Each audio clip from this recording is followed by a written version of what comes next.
சரியா? அனைவருக்கும் வணக்கம். இது கமாண்டோவின் லவ் ஸ்டோரி அப்படிங்கிற ஒரு படம் பார்த்தோம். ரொம்ப நாளைக்கு அப்புறம் ஒரு தேசப்பற்று, ஒரு இராணுவ வீரரோட கதை. ரொம்ப நாளாக சினிமாவில் பார்த்து அதுக்காக ஃபர்ஸ்ட் இந்த படத்தை நம்ம பாராட்டணும். நம்ம கேப்டன் விஜயகாந்த் அவர்கள் அவர் இருக்கும்போது நிறைய இந்த தேசப்பற்று கதைலாம் வரும். அதுக்கப்புறம் ஆக்ஷன் கிங் அர்ஜுன் அவரோட படங்கள், இவங்கெல்லாம் ஹீரோ நடிச்சு இருக்கும்போது நிறைய வருஷத்துக்கு ஒரு கூட 2 படம் தேசப்பற்ற வெளிப்படுத்த மாதிரி படம் வந்துச்சு. இப்போ சமீபத்தில் பார்த்தா அந்த மாதிரி படங்களே இல்லை. தேசப்பற்றும் இல்லை, பாசுபற்றும் இல்லை, எதுவுமே இல்லாமல் ரொம்ப ஒரு பின்னோக்கி போய்கிட்டு இருக்கு. இந்த சூழலில் ஒரு கமாண்டோ லவ் ஸ்டோரிங்கிறது ஒரு ஆரோக்கியமான படைப்பு. அதில் ஒரு லவ் ஸ்டோரி, நல்ல ஒரு ஒரு அழகான லவ் ஸ்டோரி. நம்மளாம் ராணுவ வீரன்னா மிடுக்கா துப்பாக்கி தூக்கி தருவாங்க, எல்லையில் இருப்பாங்க, நாட்டுக்கா பாட்டு விடுவாங்க, நாட்டுக்கா உயிரை விடுவாங்க. இப்படி நிறைய கதைகள் வந்திருக்கு. அவங்களுக்குள்ளேயும் ஒரு காதல் இருக்கு. என்னதான் ராணுவ வீரராக இருந்தாலும், தேசப்பட்டு இருந்தாலும் அவங்களும் ஒரு காதல் பற்று இருக்கும்.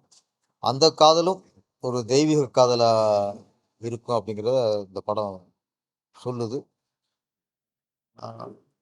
இன்னைக்கு காதல்ங்கிறது நிறைய வேற மாதிரி ஆயிப்போச்சு. இதுல வந்து நல்ல விஷயம்,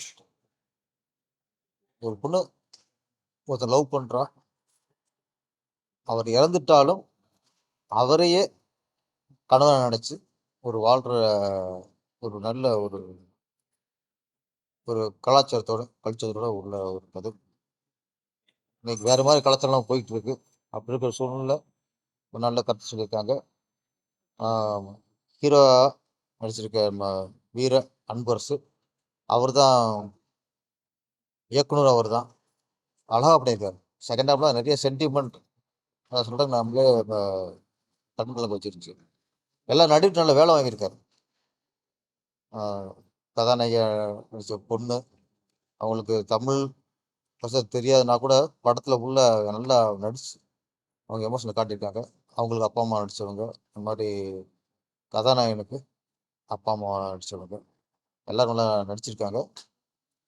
சமீபத்தில் ஒரு நல்ல படம், ஒரு விரசம் இல்லாமல், வன்முறை இல்லாமல் நல்ல படத்தை வீர அன்பரசு கொடுத்துருக்காரு.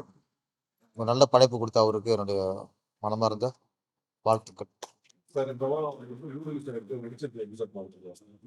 சிவகாசி, ஆமாம், சிவகாசி வந்து இப்போ எனக்குன்னு ரீலீஸ் மாதிரி தெரில, இதுதான் மெயின் ரிலீஸ் மாதிரியே இருக்குது. அந்த அளவுக்கு மக்கள் கொண்டாடுறாங்க. நான் வந்து ரிலீஸ் அன்னைக்கு 2005 போய் தேவி தேட்டர்லாம் பார்த்தேன்.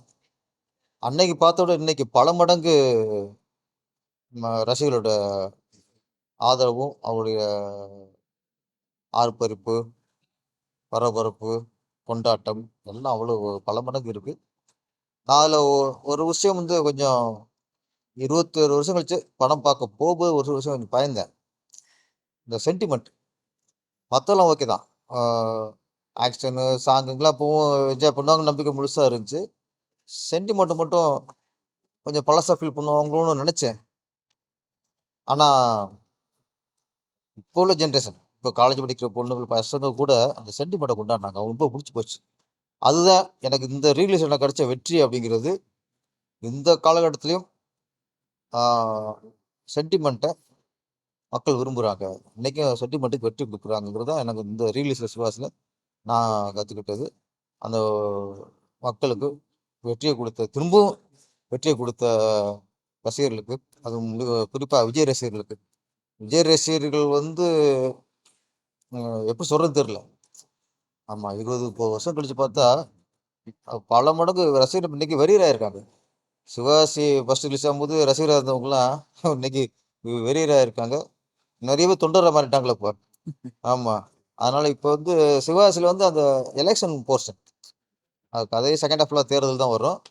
அந்த போர்ஷன் வரும்போதே டோட்டலாக எல்லாருமே இப்போ உள்ள தேர்தல் இதையும் அவருடைய அரசியல் வாழ்க்கையும் பொருத்தி பார்த்துட்டாங்க. அதனால அப்போ உள்ளதை விட இப்போ கொஞ்சம் வீரியம் சிவகாசிக்கு ஜாஸ்தி ஆயிடுச்சு. இந்த படத்துல இந்த படம் காதல் பத்தி சொன்னீங்க. சத்யராஜ் சார் சொன்னது நிறைய கருத்து வருது. சத்யராஜ் சார் வந்து அவர் தனிப்பட்ட வாழ்க்கை எப்படின்னு வாழலாம், அதை நம்ம ஒன்றும் தடுக்க முடியாது. ஒரு மனுஷனுக்கு ஒரு கொள்கை இருக்கும். சிலர் கல்யாணம் ஆகிட்டு குழந்தை பார்ப்பாங்க, சிலர் கல்யாணம் ஆகாமலே குழந்தை பார்த்துக்குவாங்க. ஒரு வாழ்க்கை இருக்கும், அது தனிப்பட்ட வாழ்க்கை, அது எப்படின்னு வாழ்ந்துக்கலாம். ஆனால் பொது வழியில் சொல்லும்போது இப்போ பொறுப்பு தேவை.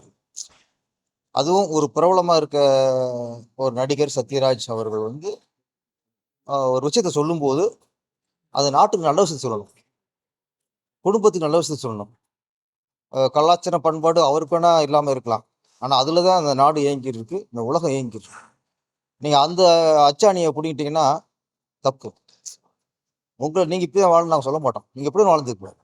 ஆனால் இப்படி தான் வாழணும், கேடு கட்டு வாழலாம், எப்படி வாழலாம், கல்யாணம் ஆகாமல் குழந்தைய பார்த்துக்கலாம், கல்யாணமே தேவையில்லை, யாரோட வாழலாம் அப்படிங்கிறத நீங்கள் மக்கள் சொல்லாது.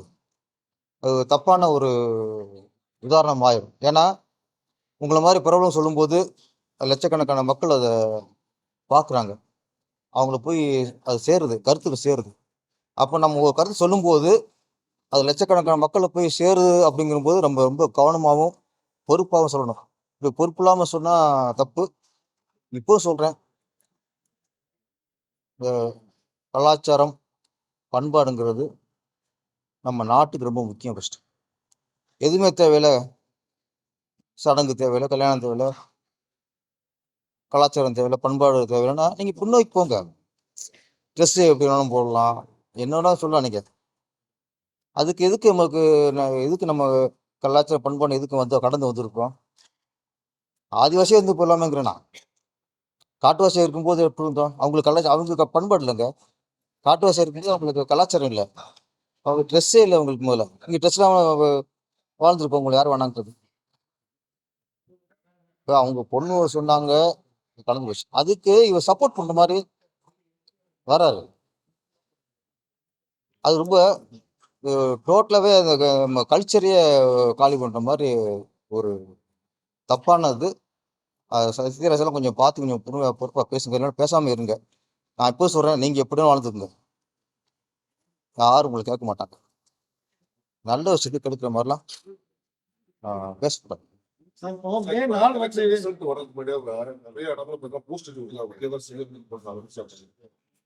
விஜய்க்கு தான் நம்பிக்கை தான் சார். நம்பிக்கை தான். திடீர் கடவுள் பற்றி இல்லையா? நான் ஒன்று சொல்கிறேன், விஜய் சாரை பொறுத்த வரைக்கும். இதே இந்த வேல் இன்னைக்கு திருச்செந்தூர் போயிருக்காரு, எலெக்ஷன் முன்னாடி போயிருந்தா எல்லாரும் ஓட்டுக்காக போயிருக்காரு, நடிக்கிறாரு அப்படின்னு சொல்லலாம். அவர் தேர்தல் முடிஞ்சு வச்சு, எல்லாரும் ஓட்டு போட்டு முடிச்சாச்சு. இந்த நேரத்தில் அவர் ஒரு இந்து கோயிலுக்கு, அது முருகர் கோயில் போய் அங்கே கையில் வேலை வாங்குறது நடிப்பாகவே இருக்க வாய்ப்பே இல்லை. அதை நானும் சொன்னால், சிலருக்கு தேர்தல் டயத்தில் பக்தி வந்துடும், அப்போ கோயில் போவாங்க, அப்போ வேலெலாம் கையில் பிடிச்சி போஸ்ட் கொடுப்பாங்க. அது எப்போ? தேர்தலுக்கு முன்னாடி. தேர்தல் முடிஞ்சுன்னா இந்து சாமிகள்லாம் இழிவாக பேசுவாங்க, அசிங்கமாக பேசுவாங்க, கேவலமாக பேசுவாங்க, இந்து மதத்தை மட்டும் ஒதுக்கி வைப்பாங்க. அது சில ஆள்லாம் இருக்காங்க. அப்படி இருக்க பட்சத்தில் இன்னைக்கு விஜய் சாரை பாராட்டணும் சார். அவர் தேர்தலுக்கு முன்னாடி எப்படியோ, தேர்தலுக்கு அப்புறம் ஒரு இந்து கோயிலுக்கு போய் வேல் வாங்குறாரு, பூஜை பண்ணுறாரு அப்படிங்கும்போது கண்டிப்பாக நடிப்பாக இருக்க வாய்ப்பே இல்லை. நடிப்பாக இருந்தால் அது எலெக்ஷன் முன்னாடி பண்ணியிருக்கணும். அதோட நான் விஜய் சார் நான் பாராட்டுறேன். நல்ல வேலை நீங்கள் தேர்தலுக்கு முன்னாடி போய் வேலை கையில் பிடிக்கல, உங்களே ஒட்டுமொத்தம் நடிப்பு இருப்பாங்க. ஒரு விஷயம், நான் நல்ல ஒரு ஆரோக்கியமான அரசியல்வாதியாக நான் விஜய் சாரை பார்க்குறேன் இப்போ. ஏன்னா இந்த மத சார்பின்மை அப்படின்னாங்களே, 2 தான் சார். மத சார்பின்மை அப்படின்னா, ஒன்று எந்த சாமியுமே இல்லை அப்படின்ட்டு, எந்த சாமியும் இல்லைன்றோம் ஃபஸ்ட்டு. இல்லைன்னா எல்லா மதத்தையும் ஒன்றா நினைக்கணும். நமக்கு அல்லாவும் ஒன்று, இயேசுவும் ஒன்று, இந்து கடவுள் சிவன், விஷ்ணு, பிரம்மா, சக்தி, முருகர், இதெல்லாம் ஒன்று. அப்போ மத சார்பின்மைங்கிறதுக்கு அர்த்தங்கிறது எல்லா மதத்தினரையும் ஒன்றா நினைக்கிறதா மதசார்பின்மை. இந்த மதம் எங்களுக்கு ஓகே, இந்த மதம் உங்களுக்கு ஓகே, இந்து மதம் மட்டும் எங்களுக்கு ஓகே இல்லை, அதில் மட்டும் மூட நம்பிக்கை இருக்கும்.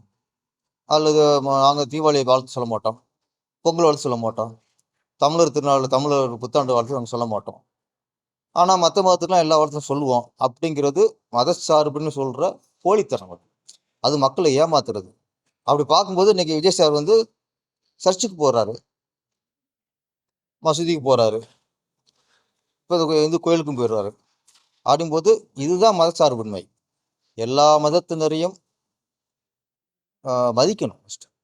அது அப்படி அவங்க தான் மக்களுக்கான அரசியல்வாதிகள். ஒரு மதத்தை ஒதுக்கி மற்ற மதத்தை தூக்கி தள்ள வைக்கிறதுலாம் போலி அரசியல்வாதிகள். ஓட்டுகளை பாதுகாக்கக்கூடிய தேர்தல் அதிகாரி வந்து ஜனநாயகம் பார்த்தா தான் வந்து நீ கைது நடவடிக்கணும். விஜய் சார் இயக்குனராக எப்படி பாருங்க?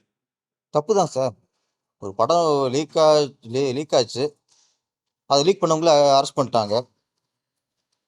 லீக் ஆன படத்தை பார்க்காதீங்கன்னு அறிவிச்சாச்சு. அதுக்கப்புறம் நீங்கள் பார்த்தீங்கன்னா தப்பு தான் அது. ஒரு கொஞ்சம் நஞ்சம் இல்லை, இது வந்து 400-500 கோடிக்கு மேலே செலவு பண்ணி படம் இது. நம்ம ஈஸியாக ஒருத்தன் லீக் பண்ணிட்டான் ஓகே, அதை நம்ம பார்க்கணுங்கிறது தப்பு இல்லை. அது கண்டிக்கத்தக்கது, அது கைது பண்ணது கரெக்ட். சார் இப்போ 4ஆம் தேதி ரிசல்ட் வந்தா வந்து நிறைய பசங்க என்ன பண்ணாங்கன்னா, நான் சப்போஸ் விஜய் சார் வந்து ஜெயிக்கலன்னா நான் வந்து தற்கொலை பண்ணிப்போம் அப்படின்னு போறாங்க. அந்த பசங்களுக்கு என்ன சொல்றது? அது விஜய் சார்கிட்ட நான் ஒரு சின்ன ஒரு வேண்டுகோள் தான். நான் ஒரு குடிமகனா அவர்கிட்ட ஒரு வேண்டுகோள் வைக்கிறேன். தேர்தலில் வெற்றி தோல்வி சகஜம். என்னை பொறுத்த வரைக்கும் விஜய் சாருக்கு இந்த நிமிஷம் மிகப்பெரிய வெற்றி. இந்த கணம் அவர் மிகப்பெரிய வெற்றி அடைஞ்சிட்டார். ஃபர்ஸ்ட் பெரிய மாற்றத்தை உருவாக்கிட்டார். அது முதல் மாற்றம். இன்னைக்கு இளைஞர்கிட்ட வந்து அரசியல் ஆர்வம் ஜாஸ்தியாயிருச்சு, அரசியல் ஈடுபாடு ஜாஸ்தியாயிருச்சு இளைஞருக்கு. இவர் அரசியல் கட்சி ஆரம்பிக்கிறதுக்கு முன்னாடி இளைஞர்கள்லாம் அரசியல்ங்கிறது வேற யாருக்கும் பெரியவங்களுக்கு சம்மந்தப்பட்டது, நம்ம சம்மந்தம் இல்லை அப்படின்னு நினச்சிருந்தாங்க. நான் இன்னைக்கு இந்த அரசியலுங்கிறது நமக்கு சம்மந்தப்பட்டது, நம்ம அதை முடிவு பண்ணணும் அப்படிங்கிறதுல இன்னைக்கு இளைஞர்களும் இன்னைக்கு ரொம்ப ஈடுபாடு, குழந்தைகள் கூட சொல்கிறேன், ரொம்ப ஈடுபாடு வந்திருக்காங்க. அது வந்து மாற்றம், ஆரோக்கியமான மாற்றம். இப்போ மாற்றங்கிறது ரெண்டு இருக்கு, ஏமாற்றம் இருக்கு, ஆரோக்கியமான மாற்றம் இருக்கு. நமக்கு ஆரோக்கியமான மாற்றம் வேணும். அந்த ஆரோக்கியமான மாற்றம் தான் இன்னைக்கு விஜய் சார் அரசியலுக்கு வந்ததுக்கப்புறம் இன்னைக்கு ஒரு எழுச்சியோட இளைஞர் செயலில் வந்திருக்கு. இந்த சூழலில் நிறைய பசங்க இளைஞர்கள்லாம் விஜய் சார் மேலே ரொம்ப அதீத அன்பு, அதீத பாசம். அவர் வந்து மற்ற கட்சி தலைவர் மாதிரி ஒரு அரசியல் தலைவரா அப்படிலாம் இல்லை. இன்னைக்கு அவங்க நம்ம வீட்டில் ஒருத்தரை பார்க்குறாங்க. விஜய் சாரை வந்து ஒரு குடும்ப பையனை பார்க்குறாங்க. குழந்தைங்களாம் மாமாவும் சொல்கிறாங்க, பெண்ணுக்கெல்லாம் அண்ணா தம்பி, அப்படியே போச்சு. அரசியல் தலைவரை தாண்டி நம்ம குடும்ப உறுப்பினர் மாதிரி அவரை பார்க்குறாங்க. அதனால அவருக்கு ஏதாவது ஒருவேளை தோல்வி வந்துட்டா நாங்கள் இப்படி இருப்போம் ஒன்று தாங்கிக்க மாட்டாங்க. ஓகே, அதை தாங்கிக்கிற ஒருவேளை தோல்வி வராது சொன்னேன். அப்படி கூட நீங்கள் இப்போவே ஒரு அவங்களுக்கு அறிக்கை விடும், உங்கள் ரசிகர்களுக்கு எது வந்தாலும் நம்ம தாங்கிக்கணும். இன்னொன்று, இதில் சின்ன சர்க்கிள் வந்தால் கூட அது நிறைவேறும் இல்லை சார், அதுக்கடுத்து எழுச்சி வரும். அதுக்கு இன்னும் அடுத்த தேர்தலாக இருக்குது. அதனால் இதில் சின்ன வந்தால் கூட திரும்பவும் எழுச்சியோட அவர் திருப்பி நினச்சதை அடைவார். அந்த நம்பிக்கையை விஜய் சார் ஒரு காணொலி மூலமாக கண்டிப்பாக அவங்க ரசிகர்கள்லாம் சொல்லிடணும். நானும் வீடியோ பார்க்குறேன். அந்த மாதிரி அப்செட் ஆகிடக்கூடாது. நான் சொல்கிறது, ஒருவேளை சில சர்க்கிள் வந்தால், ஆனால் எங்கே பார்த்தாலும் விஜய்க்கான எழுச்சி ஜாஸ்தியாக இருக்குது. ஓட்டு சதவீதம் கண்டிப்பாக ரொம்ப ஜாஸ்தியாக இருக்கும். அந்த நம்பிக்கை மக்களுக்கு இருக்குது, எல்லாருக்குமே இருக்குது. மக்களுக்கு இல்லை, அரசியல் தலைவர்களுக்கு, மற்ற கட்சிக்காரங்களுக்கே இருக்குது. இதோட என்ன ஆகுமோன்னு பயத்தில் எல்லாம் இருக்காங்க. அந்த ஒரு எழுச்சி உருவாகிருக்கு. ஆனால் விஜய் சார் அழகா ஒரு ரசிகர்களுக்கு நம்பிக்கையோட உள்ள ஒரு அறிக்கை விடணும். அவங்களோட கடைசி படம் நேற்று அவங்க குடும்பத்தார் படம் பார்த்துருக்காங்க. பார்த்து என்ன சொல்லியிருக்காங்கன்னா, எங்களுக்கு சினிமா தான் எல்லாமே, ஸோ எங்களுக்கு சினிமாவில் வாய்ப்பு கொடுன்னு சொல்லி கையெழுத்து அவங்க கேட்குறாங்க. அப்படி ஒரு சூழ்நிலையில இன்னைக்கு அவங்க இருக்கு. எதிர்காலத்தில் வருகிற இயக்குனருக்கு வந்து எந்த மாதிரி வாய்ப்பு? சிலர் வந்து நடிகராக இருப்பாங்க, அவங்களோட இது முடிஞ்சிடும். சிலருக்கு வந்து அந்த குடும்பமே கலை குடும்பமாக இருக்கும். ரோபோ சங்கர் அப்படிங்கும்போது நல்ல நடிகர், ஆஹ் மக்கள்கிட்ட செல்வாக்கு உள்ள நடிகர். அவர் இறந்துட்டாரு. இப்போ அவருக்கு பின்னாடி அவர் பொண்ணும் ஒரு நடிகையாக தான் இருக்காங்க. அது மாதிரி அவங்க அந்த அம்மா. இப்போ அவங்களே வந்து முன் வந்து எங்களுக்கு ஒரு வாய்ப்பு கொடுங்க அப்படிங்கும்போது கண்டிப்பாக திரையுலகர் வந்து கைவிடக்கூடாது. நான் சினிமா நம்பி இருந்தவர் இன்னைக்கு இறந்துட்டாரு.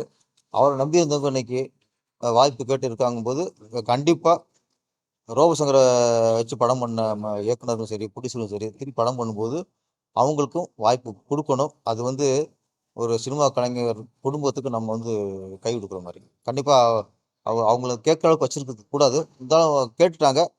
மேக்சிமம் சினிமாக்காரங்க அவங்களுக்கு வாய்ப்பு. சரி, ஓகே.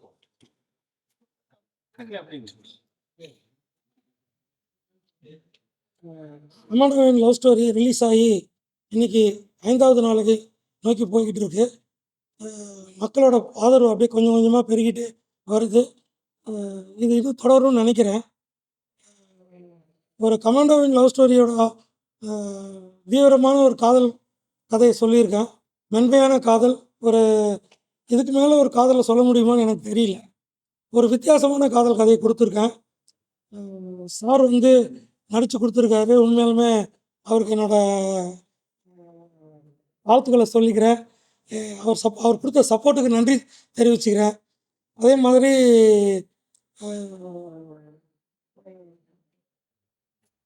ஊமை விழிகளின் இயக்குனர் அரவிந்தராஜ் சாரும் நடித்து கொடுத்துருக்காரு. அவருக்கு ஒரு நன்றியை தெரிவிச்சுக்கிறேன். ரோபோ சங்கர் ஃபேமிலி சார் நேற்று கேட்டாங்க. நான் கண்டிப்பாக அவங்கள தொடர்ந்து எங்கள் படத்தில் நடிக்க வச்சுட்டே இருப்பாங்க. அதை நான் உறுதி சொல்கிறேன். ஏன்னா அவங்களும் நேரில் வந்து பார்த்துட்டு படம் பார்த்துட்டு அது கேட்டதுக்கப்புறம் நம்ம செய்யாமல் இருக்க முடியாது. சார் சொன்ன மாதிரி அவங்க கலை குடும்பத்தில் இருக்காங்க. நாங்கள் தான் அவங்கள அரவணைச்சு கொண்டு போகணும். கண்டிப்பாக நான் அதுவும் தொடர்ந்து செய்வேன். என்னோட ஒரு படத்தில் கூட அவங்கள மிஸ் பண்ணாமல் போட்டு போவேன். Okay, thank you.